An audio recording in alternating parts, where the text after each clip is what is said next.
जिंदगी के रंग हजार और तेरा प्यार, दोनों इस तरह मिले कि बात बन गई। जिंदगी के रंग गीतों के संग प्रोग्राम में दोस्तों आपका स्वागत है। आइए आपको मिलवाते हैं हमारे आपके जैसे सज्जनों और महिलाओं से, जिनकी बातें सुनकर, जिनसे बातचीत करके आपको बड़ा मजा आएगा और उन्हीं के पसंद के गीत भी हम इस प्रोग्राम में सुनेंगे। तो चलिए शुरू करते हैं इस प्रोग्राम को। दोनों इस तरह मिले कि बात बन गई, हर खुशी सिमट के तेरा साथ बन गई। सभी श्रोताओं को मेरा प्यार भरा नमस्कार। मैं आलोक कुमार एक नया प्रोग्राम लेकर आपसे मुखातिब हूं। इस प्रोग्राम में हम हमारे समाज के उन लोगों से बातचीत करते हैं जिन्होंने अखबार में या मीडिया में भले ही सुर्खियां न बटोरी हों, लेकिन उन्होंने अपना जीवन सुकून और आनंद के साथ जिया है। जिनके पास भले ही अकूत धन और संपदा ना हो, लेकिन उन्होंने अपना जीवन अपनी शर्तों पर जिया। इन लोगों ने भीड़ के साथ चलने की बजाय अपना रास्ता अलग बनाने की कोशिश की है। दोस्तों, इस कड़ी में आज बातचीत करेंगे सुंदर अय्यर जी से, जो एक प्रतिष्ठित फोटोग्राफर हैं और फोटोग्राफी इनका पैशन है। वैसे पेशे से ये एक पत्रकार रहे हैं और देश के कई बड़े समाचार पत्रों के साथ इन्होंने काम किया है। सुंदर जी, आपका हमारे स्टूडियो में बहुत बहुत स्वागत है। नमस्कार आलोक जी, और अभी सभी श्रोताओं को बहुत बहुत नमस्कार, आभार जो आपने मुझे बुलाया अपने मंच पर। तो बताइए आलोक जी। हाँ, तो सुंदर जी, सबसे पहले तो मैं ये जानना चाहता हूं कि आपका ये फोटोग्राफी में किस तरह से दिलचस्पी हुई, ये शौक कैसे हुआ? क्या ये एक जर्नलिस्ट होने के नाते आपका जुड़ाव फोटोग्राफी से हुआ या ये शौक पहले से ही था? हाँ, नहीं, मैं कहूँगा कि जर्नलिज्म में आने से बहुत पहले से मेरा शौक था ये। और जर्नलिज्म में तो मैं काफी बाद में आया था। ये शौक बचपन से ही था देखा जाए तो, क्योंकि शौक पहले था। फिर कैमरा मैंने पहले जरूर लिया था नौकरी करने के बाद में, पहला कैमरा तभी ले पाया था मैं। तो बस ये हाँ कि पत्रकारिता में मुझे इससे मदद जरूर मिली, क्योंकि मेरी समझ फोटोग्राफी को लेकर अच्छी थी। तो पत्रकारिता में, क्योंकि मैं जैसे न्यूज एडिटर हूँ, तो मेरे पास दिन भर में 1000-2000 तस्वीरें आती हैं। उसमें से मुझे मान लीजिए 4 छांटनी है, तो वो उसमें मुझे बहुत मदद मिल गई थी, क्योंकि मुझे शौक पहले से था और मैं पहले से फोटोग्राफी कर रहा था, शौकिया कर रहा था। लेकिन ओके। अच्छा, तो ये तो बड़ा दिलचस्प सवाल मैंने नहीं सोचा था मैं पूछूंगा आपसे। आपका पहला कैमरा कौन सा था? कि मुझे भी याद है मेरा पहला कैमरा। पहला कैमरा, मेरी जो पहली सैलरी मिली मेरी पहली नौकरी से, तो लगभग उस पूरी सैलरी का एक मैंने कैमरा ले लिया था। उस समय आता था हॉट शॉट करके एक कैमरा। हाँ, हॉट शॉट आता था, बिल्कुल बिल्कुल तो याद वो है मैंने मुझे। ले लिया था। और मैंने घर में आके बताया कि मुझे सैलरी मिली और मैंने कैमरा ये ले लिया है। तो सच बताया तो एज ए पेरेंट मेरे पिताजी बहुत दुखी हो गए कि ये गाड़ी कैसे चलेगी इसकी गाड़ी। पहली सैलरी मिली है और कैमरा लेके आई है ये। तो क्योंकि मैं बहुत पहले से सोचा हुआ था जब मैं कमाऊंगा तब मैं कैमरा लूंगा। तो उस समय कैमरा बहुत मुश्किल से मिलता था। उस समय मतलब विदेशी कैमरा बड़ा संभव नहीं था कि हर आदमी अफोर्ड कर पाए या मिल पाए। बिल्कुल सही बात, बिल्कुल सही बात। तो हॉट शॉट हुआ करता था 110 वाला, तो वो लिया था मैंने। वो 800-850 रुपए का था। और सैलरी उस समय मेरी, जैसे ही मेरी सैलरी थी 900-950। जो पैशन वाले लोग होते हैं वो जुनूनी होते हैं। बिल्कुल तो ये हमारे पिताजी को हमेशा लगता रहा कि हम जिस तरह से खर्च करते हैं वो पता नहीं कैसे इसकी गाड़ी चलेगी, क्या होगा इसका। तो लेकिन ठीक है, सब चलता रहा, ऊपर वाले की कृपा रही हमेशा। हाँ। बिल्कुल बिल्कुल। मुझे भी बड़ी पुरानी बात याद आ गई। मेरा पहला कैमरा गेवा बॉक्स हुआ करता था, जो उस जमाने में आता था। That was long time back, 67 की बात कर रहा हूँ मैं। गेवा बॉक्स है, फिर एक्फा आया। मेरे पिताजी के पास भी कैमरा था, एक कोडेक का बॉक्स कैमरा हुआ करता था। वो भी शौकीन थे थोड़ा, लेकिन हमको छूने को नहीं मिलता था वो। क्योंकि ये था कि नहीं, वो बहुत ही प्रेशियस उनकी वो थी, पोजीशन था वो। अच्छा, अब ये बताइए कि ये जो शौक आपके बचपन से ही लग गया था, इस पे किसी ने आपको इंस्पायर किया, कोई प्रेरणा स्रोत था आपका जिसने कहा कि भाई जिसको देख के आपको लगा कि मैं भी फोटोग्राफी करूं? हाँ लोग जी, एक तो मुझे ऐसा हमेशा लगा है कि हम टेक्स्ट के बजाय इमेजेस के प्रति ज्यादा आकृष्ट होते हैं, मतलब जी ऐसा। जी जी जी। क्योंकि बचपन में क्या, हमारे घर में एक्सप्रेस, इंडियन एक्सप्रेस अखबार आता था इंग्लिश का, दिल्ली से आता था उस समय, मतलब दिल्ली से आता था वो। अच्छा। तो उसमें हाँ एक फोटोग्राफर, उनके चीफ फोटोग्राफर थे एस पॉल करके। एस अच्छा पॉल का अच्छा। लोग नाम कम जानते होंगे, रघु राय को लोग जानते हैं, रघु राय के बड़े भाई साहब, हाँ। बल्कि रघु राय ने उन्हीं से सीखा है। ओके तो ओके। तो हाँ। एस पॉल साहब की तस्वीरें उसमें निकलती थी हर मंडे को, हाँ। ऑफ द बीट करके, अच्छा मतलब फोटो ऑफ द वीक करके एक निकलती थी, वो बहुत ही। अच्छा। और मेरा मतलब लिटरली मैं उस उम्र में भी, 10-12 साल की उम्र में भी उस मंडे का इंतजार करता था उस तस्वीर के लिए, कि देखे क्या उन्होंने डाली है। तो ओके वहां से ओके। एक तो मतलब तस्वीरों के प्रति आकर्षण बढ़ा मेरा। और जी फिर उसके अलावा फिल्में देखना शुरू किया जब और थोड़े बड़े हुए। तो फिल्मों जी में जी। जो गाने फिल्माए जाते थे ना, हम्म एकदम बिल्कुल ही हम्म नेचर में, एकदम बादल, ये झरने, हम्म तो उनसे हम्म मैं सोचता रहता था कि क्या मैं कभी जीवन में ऐसी जगहों पे जा पाऊंगा कि नहीं जा पाऊंगा, पता नहीं है।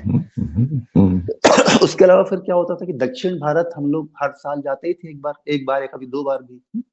जी तो जी। कानपुर से दक्षिण भारत की यात्रा चेन्नई की या तंजौर, जहाँ मैं रहता था, मतलब जहाँ मेरे पिताजी का घर था, तो हम्म।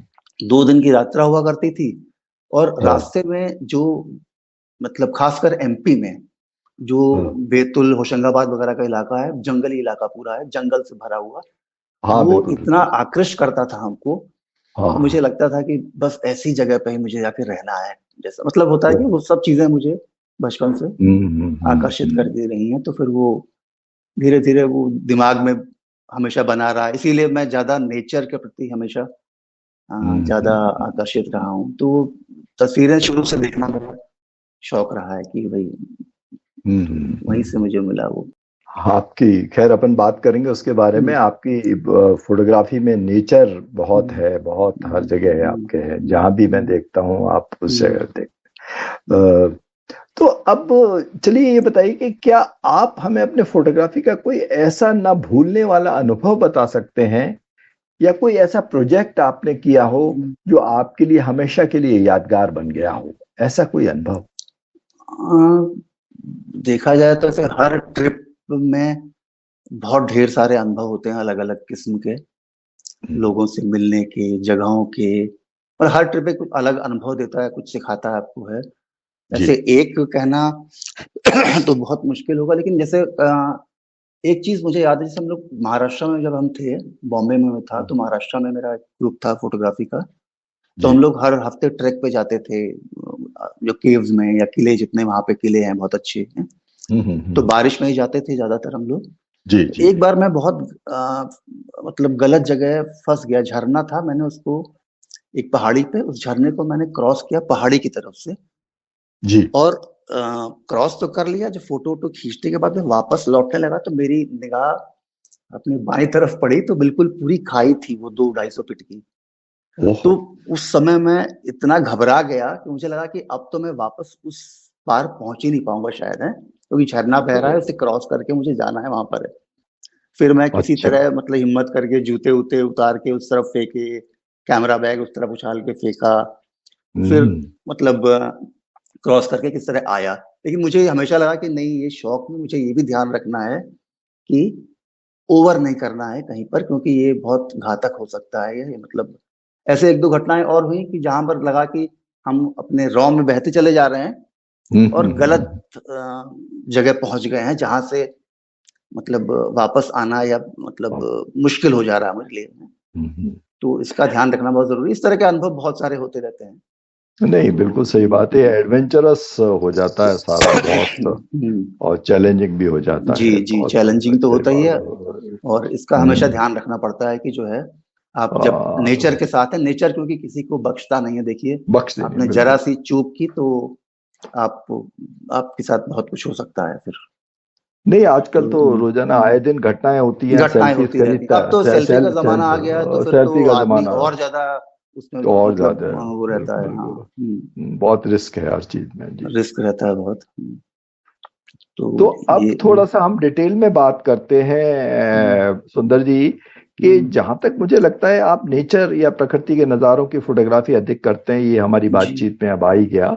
जी आपको यही क्यों पसंद है, और इन चित्रों के थ्रू आप क्या बात कहना चाहते हैं? क्यों क्यों वाई नेचर ओनली? हाँ, नेचर एक तो जैसे बताया कि बचपन से ही मुझे नेचर आकर्षित करता रहा है। जी और हमेशा हमको हमेशा लगता रहा है कि नेचर सुप्रीम है, इसके ऊपर कुछ भी नहीं है। जी बहुत जी। ताकतवर चीज है ये। और एक और चीज है कि आपको बहुत सुकून देती है वो। चाहे पहाड़ हो, चाहे झरने हो, बादल हो, मतलब जो भी नेचर में आप पहुंच जाते हैं जंगल में, जी तो आपको मतलब जो शहर की आपाधापी है ना, आप जी इससे ऊब चुके होते हैं, तो आपको लगता है कि नेचर के पास जाएंगे तो आपको सुकून मिलेगा। या मतलब और नेचर के लिए है कि हमेशा, जैसे मैंने बताया कि फिल्में रही बॉलीवुड की हम्म पुरानी फिल्में, हम्म जो यहाँ पर हम्म। कश्मीर और महाराष्ट्र वगैरह कश्मीर, में खूब हाँ शूट हाँ, होता था, बिल्कुल है? सही। तो वो सब महाबलेश्वर। चीजें हमेशा आकर्षित करती रही हैं कि, और दक्षिण भारत की यात्राएं, जैसे मैंने बताया कि जंगल हाँ। अंगल हैं। तो जैसे अभी हम्म। भी मैं हाल में गया था दुधवा, तो लगता था वाकई जंगल भी क्या, मतलब जैसे कई बार मैं किसी से कह रहा था कि जंगल का राजा शेर नहीं, जंगल खुद होता है वो।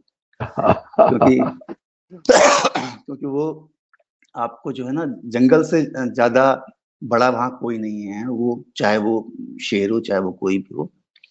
तो जी वो जी। यह हर चीज, मतलब मुझे नेचर हमेशा सुप्रीम लगा है कि वो। और कई बार मैं इसीलिए कोशिश भी करता हूँ अपनी कई बार पिक्चर्स में, कि आदमी को या मनुष्य को बहुत छोटा दिखाना चाहता हूँ उसमें, ये खाली ये मैसेज देने के लिए कि हम लोग बहुत छोटे हैं उसके सामने, नेचर के सामने। नेचर बहुत बहुत बड़ा है, सुप्रीम है वो। क्या क्या बात कह दी आपने, कि शेर भी जंगल हर तरह से शेर से बड़ा है। अगर अकेला हाँ शेर हो जाएगा तो जंगल में घूमते ही फिरेगा, कहाँ हाँ, मैंने जाएगा वो? कहीं अभी लिखा भी था किसी फोटो में कैप्शन की, जी जी जंगल का राजा शेर नहीं, खुद जंगल होता है। जी जी। क्या बात है, क्या बात। और तो अब थोड़ा नेचर के अलावा आप और किस तरह की फोटोग्राफी करते हैं? मतलब अलग कुछ भी इसमें कभी कभी कोशिश की है हाँ क्या आपने? हाँ हाँ, नहीं बिल्कुल, जैसे ऐसा कोई मेरा, मैं किसी जोनर में बंधना तो नहीं चाहता हूँ। जी वो अलग बात है कि नेचर पसंद है तो मैं कोशिश करता हूँ कि नेचर के पास जाऊं, जी लेकिन ऐसा नहीं कि बाकी और कुछ नहीं करता हूँ मैं। जी और सब्जेक्ट होता क्या है कि जब आप सब्जेक्ट से कनेक्ट कर पाते हैं ना, जिस सब्जेक्ट से, जी। उसी को आप खींचना चाहते हैं। और वो दैट्स कनेक्ट बहुत जरूरी होता है, अगर कनेक्ट नहीं है तो फिर आप फोटो नहीं खींच पाएंगे। ये ओके मेरा ओके। मानना है कि अच्छी जी। फोटो नहीं खींच पाएंगे, मतलब फोटो तो खींची जाएगी, हाँ लेकिन वो हाँ उस अच्छी फोटो नहीं हो पाएगी, आपको मतलब मन नहीं हो हाँ पाएगी। तो कनेक्ट मेरा हाँ मतलब नेचर से ज्यादा होता है, तो मैं खींचता हूँ। जैसे जैसे मैं दक्षिण जाता हूँ, दक्षिण के जैसे मंदिर हैं, हाँ हाँ कई हाँ। मंदिर हैं जहाँ की जो आर्किटेक्चर है वहाँ का, या हम्म। जैसे एक कर्नाटका में चिन्नकेश्वर मंदिर में गया। अच्छा। चिन्नकेश्वर बेलूर के पास में है, हासन डिस्ट्रिक्ट में हम्म। है। तो अच्छा। वहाँ की जो अद्भुत कारीगरी देख के ना, बिल्कुल हतप्रभ हो गया मैं, क्योंकि अब तब आपको लगता है ना कि आप बहुत छोटे हैं। एक हम्म। कोई व्यक्ति 1000 साल पहले ये मूर्ति बना ये गया है, हाँ। और उसको कोई जानता भी नहीं हो कौन था वो। हम्म। तो वो चीजें मुझे बहुत अट्रैक्ट करती हैं, तो उनको खींचता हूँ।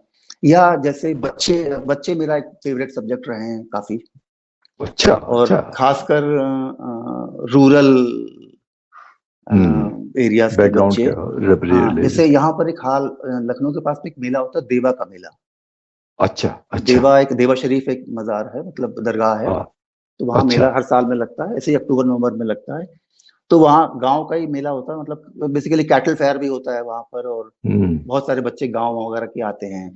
तो अच्छा। वो जैसे बड़े बड़े जायंट व्हील या वो सब लगे रहते हैं, तो वो हम्म जिस हम्म आश्चर्य से उसको देख रहे होते हैं, शायद मैंने पहली बार बच्चे ने देखा होता है उसको। तो वो हम्म। मुझे उनके जो, या आइसक्रीम खाते हैं तो वो उनकी जो एक्सप्रेशंस है ना, वो मुझे बहुत ज्यादा अट्रैक्ट करते हैं। लगता है कि बस इसको फ्रीज कर लो कहीं पर, क्योंकि वो अद्भुत हम्म है बहुत। तो बच्चे मुझे हम्म। मतलब मेरा सब्जेक्ट रहे हैं। बच्चों के तो चेहरे पे जो कौतूहल का भाव आता है, जी जो जी खुशी के जी जी भाव जी, आते हैं, हाँ जो विभिन्न तरह के एक्सप्रेशन। मैंने देवा पर बहुत एक अच्छी सीरीज की थी, काफी अच्छा मतलब लोगों ने पसंद भी की थी। कि अच्छा वहाँ के अच्छा। बेसिकली बच्चों पर ही थी वो, कि वहाँ के बच्चे जो वहाँ जो आते हैं कैसे जो है वो। तो जैसे बच्चे, एक बच्चा था जो वो जो ऑरेंज बार खा रहा है, चूस हाँ रहा हाँ। है, और नीचे हाथ अच्छा। लगाए हुए कि टपक रहा है ना जो, तो उसको भी चाटता जा रहा बीच बीच में। तो वो चीजें मुझे बहुत अच्छी लगती हैं वो। तो ऐसा नहीं खाली नेचर, लेकिन मुझे वो होता है कि आप जिससे कनेक्ट कर पाते हैं वो आपका सब्जेक्ट हो जाता है, कनेक्ट नहीं जी कर जी पाते हैं तो नहीं हो पाता सब्जेक्ट। वो कनेक्ट बहुत जरूरी है सब्जेक्ट से, वो जी मतलब मोस्ट इम्पोर्टेंट थिंग वही है। जी जी बिल्कुल सही बात। अच्छा, अब ये बताएं कि फोटोग्राफी की, जैसे लेमैन के लिए, जो जी। हमारे श्रोता हैं वो सब बहुत ही लेमैन की भाषा में बताएं कि फोटोग्राफी की कितनी अलग अलग तरह की विधाएं हैं और इनमें क्या डिफरेंस है, और हाँ हाँ क्या है ये सारा कुछ, बहुत अगर सिंपल शब्दों में कुछ हमें बस समझा सके तो। हाँ। जैसे नेचर तो एक एक एक जोनर हो गया उसका ना। उसके अलावा जी। मतलब बहुत सारे और हैं, वाइल्ड लाइफ है, पोर्ट्रेचर है, स्ट्रीट है, मैक्रो है, फूड फोटोग्राफी अलग से आजकल होती है, फोटो जर्नलिज्म तो है ही है, हाँ हाँ। अब्स्ट्रैक्ट फोटोग्राफी अलग होती है, जी एस्ट्रो जी। अलग होती है, एस्ट्रो फोटोग्राफी जो तारों और उनकी फोटोग्राफी अच्छा करते अच्छा हैं, अच्छा, उसकी भी मिल्की अलग है, मिल्की वे ओके। की या फिर तारों के ओहो। मूवमेंट्स की है। जी जी जी जी जी। वेडिंग अच्छा। करते हैं लोग आजकल, तो उससे मतलब बहुत अलग अलग जोनर हैं। तो होता है कि अच्छा। किसको जो अच्छा लग रहा है, लेकिन ये होता है कि इन सब के लिए कोई एक इक्विपमेंट नहीं होता है कि एक किसी एक इक्विपमेंट से आप सारी चीजें कर लें। जी जी जी। तो हर एक अच्छा। के लिए इक्विपमेंट भी अलग अलग होते हैं। इक्विपमेंट क्या मतलब, बॉडी तो एक ही होती है कैमरे की, उसमें हाँ लेंसेज हाँ। डिटेचेबल होते हैं, ले- वो अलग अलग लेंसेज होते हैं हर एक के। ओके अब ओके वाइल्ड लाइफ ओके। खींच रहे हैं आप तो फिर लॉन्ग लेंस चाहिए बहुत।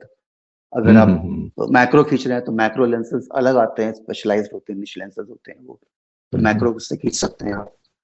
तो हर एक चीज के लिए अलग लेंस है।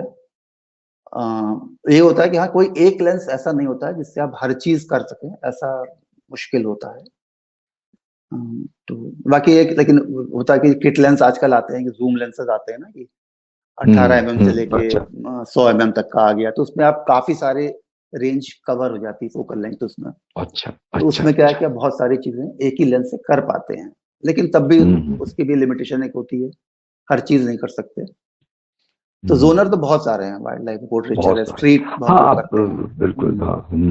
स्पोर्ट्स फोटोग्राफी ये भी बहुत कॉमन है हाँ, आजकल, स्पोर्ट्स सारी भी बिल्कुल, स्पोर्ट्स तो है ही, स्पोर्ट्स स्पोर्ट्स तो स्पोर्ट्स बहुत ही, एथलीट, और स्पोर्ट्स स्पोर्ट्स के लिए बहुत बहुत। ही डेडिकेटेड कैमरा आते हैं जो जो हाँ। बहुत ही फास्ट शटर स्पीड वाले होते हैं, हाँ? मतलब उसका शटर हम्म। काउंट, मतलब जिसे शटर काउंट कह रहे हैं, जो हम्म। फ्रेम पर सेकंड है ना, उनका बहुत ज्यादा होता है, तेज होता है वो। अच्छा यानी कि अच्छा। आप एक, जैसे नॉर्मल कैमरा हम लोग यूज करते हैं उसमें पता लगा 6 frames per second है, हाँ?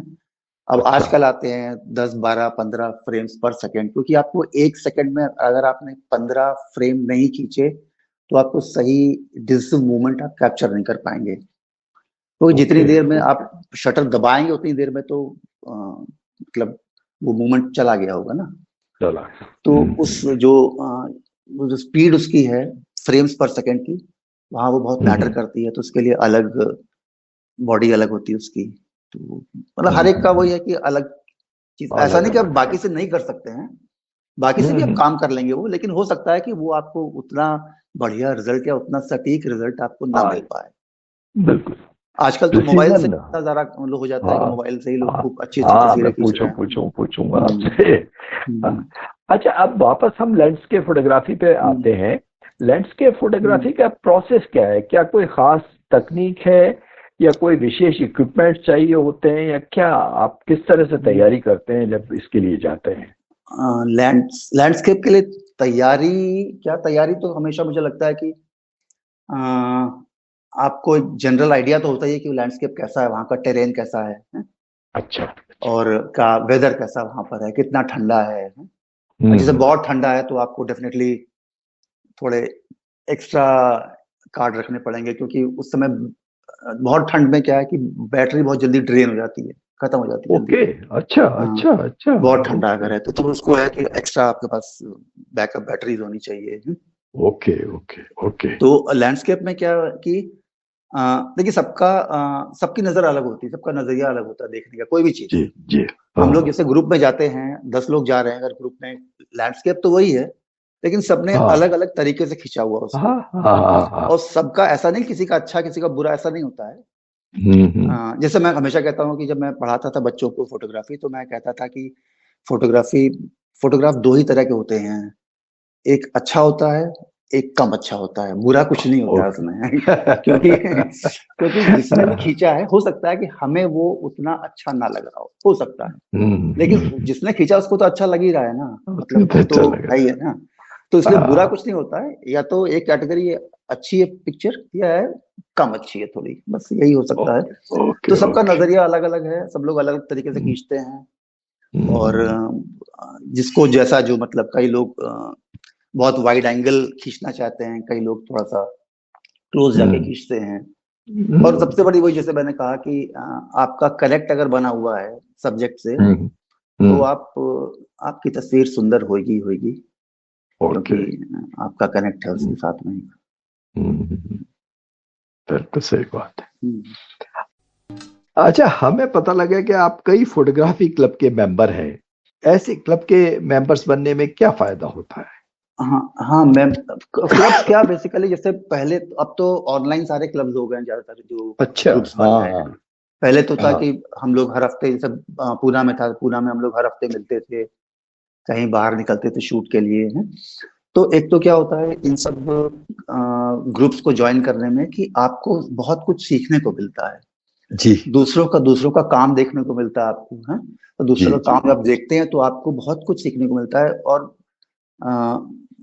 उससे आप इंस्पायर भी होते हैं। किसी का अच्छा काम देखा तो आप उससे इंस्पायर होते हैं कि यार कितना शानदार काम किया इसने।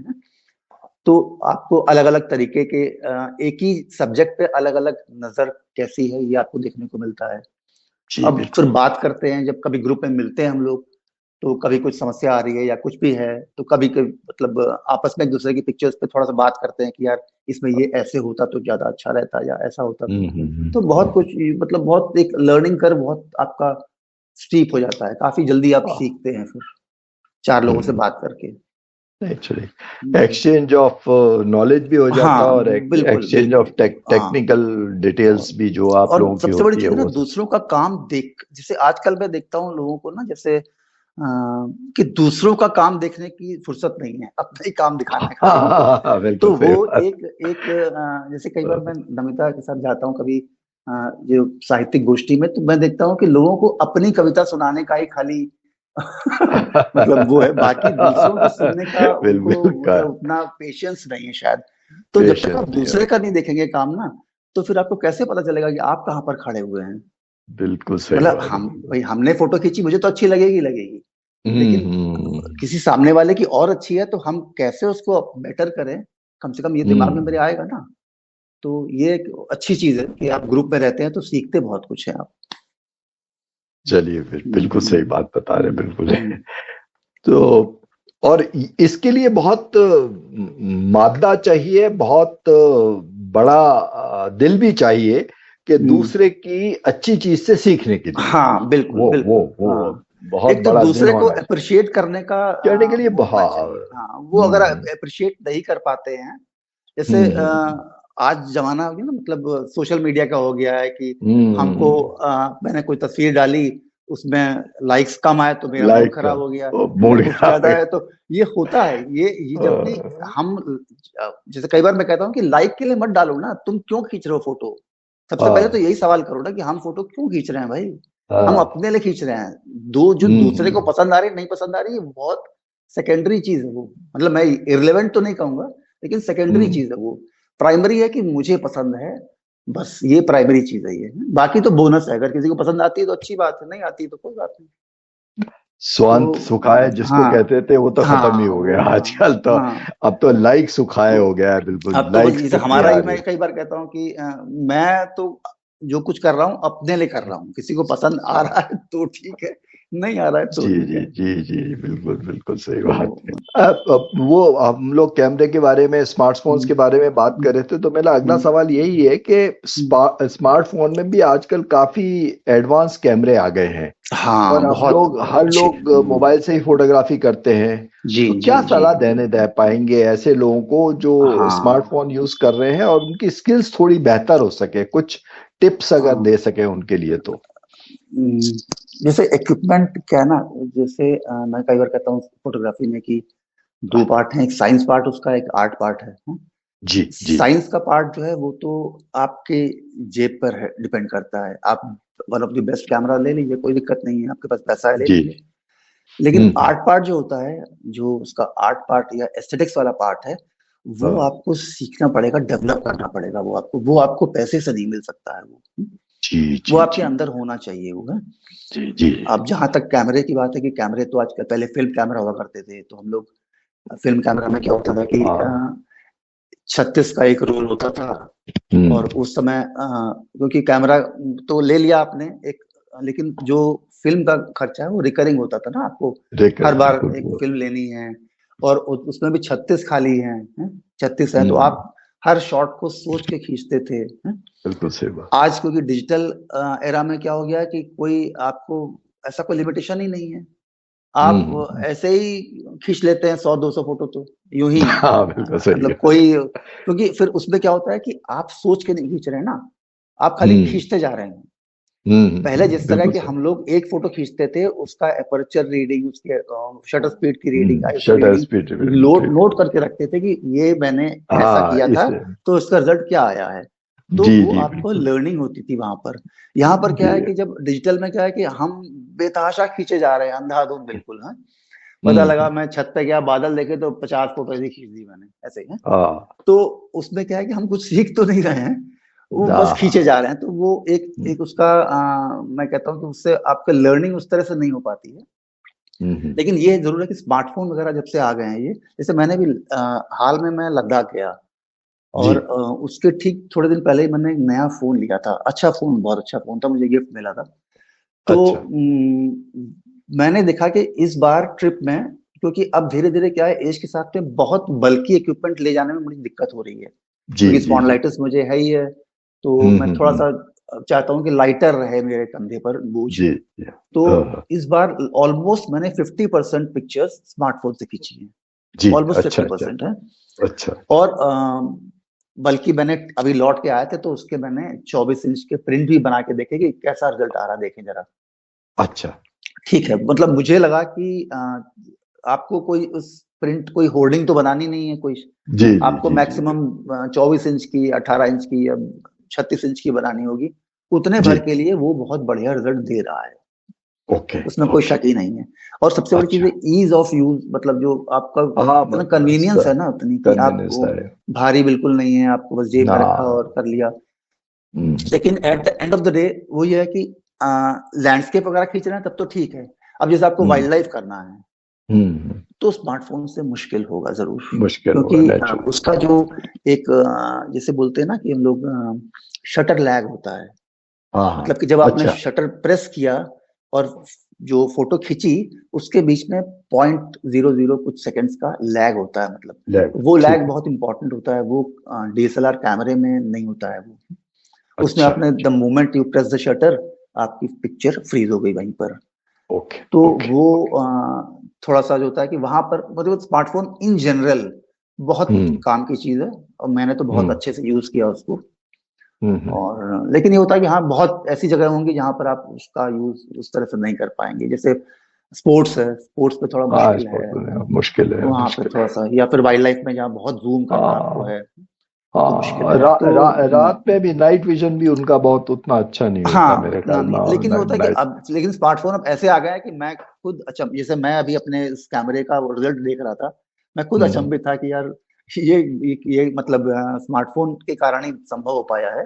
कैमरा होता तो मुझे बहुत झंझट करनी पड़ती उसमें, उस शॉट के लिए। जी स्मार्टफोन जी। बहुत इजी है यूज करना उसको। तो हम्म। बढ़िया है, अच्छा है। और टेक्नोलॉजी ऐसी नहीं, चीज है कि जो धीरे धीरे चीजें बदलती जाएंगी। अब तो एआई हाँ आ रहा है, एआई आ गया है। तो एआई में जी तो क्या है कि बिल्कुल। आपको लद्दाख जाना भी नहीं है, आपको घर बैठे लद्दाख में फोटो खींच बैठे लीजिए। लद्दाख। तो आप अपनी एक कोई फोटो खींची, बहुत बढ़िया सा लद्दाख का बैकग्राउंड बनाया, डाल दिया, कोई पता भी नहीं कर सकता कि ये लद्दाख में खींची गई है या आपने अपने घर में बनाई है ये। जी जी बिल्कुल, हाँ तो बिल्कुल अब बिल्कुल। ये इसके मतलब ये इसका प्लस भी है माइनस भी है, मतलब हाँ बिल्कुल सही तो बात है। मतलब ये अच्छाई भी है बुराई भी है ये। अच्छा, जैसे अब लद्दाख की बात हमने शुरू की, आपको घूमने का और भ्रमण करने का भी काफी शौक है, तो क्या ये शौक आपके फोटोग्राफी शौक को तो सप्लीमेंट कर ही रहा है, लेकिन अब इससे रिलेटेड कोई ऐसी बात बताइए, आप कहाँ कहाँ घूमे, पहले तो एक ब्रीफ में हमें ये बता दीजिए, और फिर आप बताइए कोई ऐसा अनुभव हुआ हो आपके इस घूमने के दौरान। आपको तो काफी शौक है लद्दाख, पहाड़ों पे भी जाने का, समंदर में भी जाने का। हाँ नहीं, जैसे अब हम लोग लखनऊ में रहते हैं, यहाँ तो उत्तरांचल नजदीक है बहुत, तो अच्छा। उत्तरांचल के ट्रिप्स हमने बहुत की हैं, और इसलिए भी कि नजदीक है और मेरे मन का है वहां पर जो कुछ मुझे चाहिए। जी। नेचर है वहां पर बहुत ही सुंदर। तो लद्दाख जाने का मेरा बहुत दिनों से मन था, बहुत सालों से मन था, लेकिन जा नहीं पा रहा था किसी न किसी कारण से। लेकिन जब गया तो मुझे लगा कि यार यहाँ तो बहुत पहले आना चाहिए था मुझे, क्योंकि अब धीरे धीरे वहां जाना मुश्किल इसलिए भी है कि वहां पर एक सर्टेन हाइट के ऊपर दिक्कत होती है ऑक्सीजन की बहुत वहां पर। ऑक्सीजन एक सर्टेन एज के बाद में आपको वहां मुश्किलें आएंगी पक्का आएंगी। जी। हालांकि लकीली बाय गॉड्स ग्रेस इस बार हम लोग जब गए थे तो मुझे ऐसे कोई दिक्कत नहीं। हम लोग हालांकि पूरी तैयारी से मैं गया था, दवाइयां लेके और ऑक्सीजन सिलेंडर भी रख लिया था गाड़ी में, सब कुछ था, लेकिन जरूरत नहीं पड़ी। लेकिन यह है कि ये ऐसी जगहों पर आपका जाना हमेशा नहीं हो सकता है। आप एक एज के बाद में आपको, अनलेस कि आप मतलब प्रोफेशनल ट्रैकर हैं तो बात अलग है, अदरवाइज आप क्योंकि प्लेन्स पर रहते हैं, आपके शरीर को या आपके लंग्स को उतने कम ऑक्सीजन की आदत नहीं है बिल्कुल भी है। या 100% पे परेशानी हो रही है, वहां तो मतलब 30% 40% ऑक्सीजन है खाली, जो नॉर्मल होता है उससे। तो आपको चलना फिरना मतलब उसी में आप हाँफने लगते हैं बिल्कुल। तो वो दिक्कतें आती हैं। तो पहाड़ मेरा हमेशा मतलब फेवरेट वो रहा है, मतलब डेस्टिनेशन। तो उत्तरांचल मैंने बहुत घूमा है काफी। जैसे उत्तरांचल में कई जगह ऐसे गए हैं, जैसे कि ट्रैकिंग भी कभी कभी हम लोग करते रहते थे बीच बीच में। तो अभी 5-7 साल पहले हम लोग गए थे बेदनी बुग्याल, एक जगह है ग्वालदम के पास में, वो करीब 11,500 फीट पे है। बेसिकली एक रूपकुंड का ट्रैक होता है। रूपकुंड एक जगह है, वहां का ट्रैक होता है, करीब 24 किलोमीटर का है वो ट्रैक। 24-25 किलोमीटर का। उसका हाफवे पड़ता है बेदनी बुग्याल, मतलब करीब 12-13 किलोमीटर। अच्छा। तो हम लोग गए थे, तो हम लोग हाफ तक गए थे, पूरा नहीं, इसलिए टाइम नहीं था पूरा। वो पूरा ट्रैक 8 दिन का होता है, इतना टाइम भी नहीं था मेरे पास उस समय, तो आधा गए थे। तो वो ये ट्रैक वगैरह भी करने के लिए उत्तरांचल बहुत इजी है पहुंचना वहां पर। और बेसिकली ट्रैक्स जो वहां पर हैं उतने मॉडरेट लेवल के हैं, मतलब बहुत एक्सट्रीमली डिफिकल्ट नहीं है। कोई भी आदमी थोड़ा बहुत भी फिट है चला जाएगा, वो कोई दिक्कत नहीं है। मतलब 6-7 घंटे का आपको ट्रैक करना पड़ेगा, 6-7 घंटे जाके आप पहुंच गए वहां पर, और फिर आ गए लौट के अगले दिन। तो उत्तरांचल मेरा फेवरेट है। बाकी आर्किटेक्चर में मैं साउथ में काफी घूमा हूँ, और नॉर्थ ईस्ट भी थोड़ा बहुत गया हूँ, मतलब एक आध प्रोजेक्ट्स पे गया हूँ मैं। और इधर लद्दाख है। बाकी तो साउथ पे काफी घूमा हूँ। साउथ में मेरा फेवरेट रहा है कि आर्किटेक्चर वगैरह के लिए मैं वहां जाता हूँ। बिल्कुल सही बात है। अब थोड़ा सा ये करते हैं, आपकी पत्नी भी साहित्यिक गतिविधियों में काफी व्यस्त रहती हैं, कैसे सपोर्ट करते हैं आप उनको? क्या उनके साहित्यिक पैशन से आपको अपनी फोटोग्राफी में कोई सहायता मिलती है? हाँ, जैसे सहायता क्या, जैसे होता क्या है कि एक तो एक बहुत कॉम्प्लीमेंट्री सा हो जाता है हम दोनों का, क्योंकि जैसे मुझे साहित्य की समझ है, मैं साहित्यकार तो नहीं हूँ, लेकिन साहित्य की समझ मुझे है ठीक ठाक। और ऐसे ही उसको जो है फोटोग्राफी की समझ है। क्योंकि जैसे मैं हर पिक्चर सबसे पहले तो मेरी मतलब व्यूअर वही होती है, उसको दिखाता हूँ। नहीं, उसको ही दिखाता हूँ कि कैसी है पिक्चर, ये बताओ। मतलब जो भी कमियां है तो बताओ उसमें क्या। तो वो ठीक से बहुत अच्छे से उसको बताती है कि क्रिटिक सही देती है कि इसमें क्या कमी है, क्या अच्छा है। अच्छा तो अच्छा अच्छा, वेरी ये गुड। थोड़ा कॉम्प्लीमेंट्री हो जाता है कि हमको समझ उसके साहित्य की है। जैसे कविता वो भी लिखेगी तो मुझे बताएगी कि देखो ये कैसी है, मैं बताऊंगा कि हम्म। ये शब्द मुझे समझ में नहीं आ रहा है, शब्द थोड़ा चेंज कर सकती हो तो ठीक है, मतलब ये आपस में वो होता है। हाँ, चलता है। बाकी साहित्यिक गोष्ठियों वगैरह में मेरी कोई, मैं लिखता तो हूँ नहीं ज्यादा, बहुत कम ही, वो भी हम्म अपने लिए लिखता हूँ, लिखता भी हूँ तो मतलब कभी हम्म छपवाने के लिए नहीं लिखता हूँ। लेकिन हम्म, गोष्ठियों वगैरह में कभी कभी चला जाता हूँ उनके साथ में, तो हाँ हाँ। ऐसे ही बैठ के सुनता हूँ। बाकी तो नहीं नहीं, ये ठीक है। आप दोनों क्रिएटिव लोग हैं, हम्म, ये बहुत बढ़िया हम्म, बात है। तो सुंदर जी, कोई चलते चलते कोई सलाह आप नए फोटोग्राफर्स के लिए देना चाहते हो, या कोई टिप देना चाहते हो, कोई भी ऐसी बात, संदेश आप हम्म। देना चाहते हो तो उसका स्वागत है। नहीं, संदेश वगैरह कोई, मैं इतना बड़ा फोटोग्राफर तो नहीं हूँ, लेकिन ये जरूर कहूंगा कि जो नए बच्चे आते हैं, जैसे मैंने 5 साल करीब एक यूनिवर्सिटी में यूजी और पीजी के बच्चों को फोटोग्राफी और विजुअल अच्छा कम्युनिकेशन अच्छा सब्जेक्ट अच्छा, पढ़ाया है ओहो ओहो यहाँ पर। ओहो। हाँ, मैंने जर्नलिज्म छोड़ने के बाद में आ, मैंने फिर यही किया था कि फोटोग्राफी से अच्छा जुड़ा ही काम करूंगा, तो यहाँ पे यूनिवर्सिटी, वहाँ पर मैं एसोसिएट प्रोफेसर था करीब 5-6 साल। मैं गया था, अच्छा वैसे मैं अच्छा काफी बीएचयू में और भी कई यूनिवर्सिटीज में मैं गेस्ट फैकल्टी रहा हूँ कई जगह। लेकिन अच्छा फिर अच्छा यहाँ पर अच्छा भी गेस्ट फैकल्टी था तो उन्होंने कहा फुल टाइम आ जाइए, तो मैंने कहा ठीक है। अच्छा, तो उनका पूरा सेटअप करना था, स्टूडियो वगैरह पूरा बनाना था उनका, अच्छा तो मैंने अच्छा कहा अच्छा ठीक है। अच्छा। अच्छा, तो फिर वो सारा कुछ किया, धीरे धीरे करते करते 5 साल बीत गए। तो हाँ हाँ हाँ। वहां पर तो जैसे जब मतलब बच्चे जब होते हैं तो आपको लगता है ना कि हाँ, कि ठीक है कि चलिए, तो उनको बच्चों को मैं हमेशा बोलता था कि देखो, पहली चीज तो ये कि खुद से सवाल कर लो ना कि तुम तस्वीर खींचना क्यों चाहते हो। ओके। तो अच्छा मतलब आप, मतलब पर्पस क्या है इसका है, अच्छा। तो क्यों खींचना चाहते हो, मतलब तुम्हें तस्वीर पसंद है या क्योंकि आज की पीढ़ी, मुझे लगता है ना, वो हमारी पीढ़ी से ज्यादा इंटेलिजेंट है? हम्म, वो ज्यादा अच्छा। शार्प है? और हम्म उसके पास सुविधाएं भी हमसे ज्यादा हैं जो हमारे पास थी उस समय है। बस मैं हम्म, हमेशा कहता हूँ कि तुममें थोड़ा सा धैर्य कम है शायद, मुझे ऐसा लगता है। ओके। तो अगर वो पेशेंस थोड़ा सा हो जाए तो तुम लोग तो कमाल कर सकते हो, तुम्हारे पास सब कुछ तो है? जिंदगी के रंग हजार। दोस्तों, जिंदगी के रंग गीतों के संग के आज के इस प्रोग्राम में बस इतना ही। कल एक और नए सज्जन और महिला हमारे साथ हाजिर होंगे आपके लिए मजेदार बातें और गीत लेकर। सुनना न भूलिएगा। छोटी सी हमारी कायनात बन गई।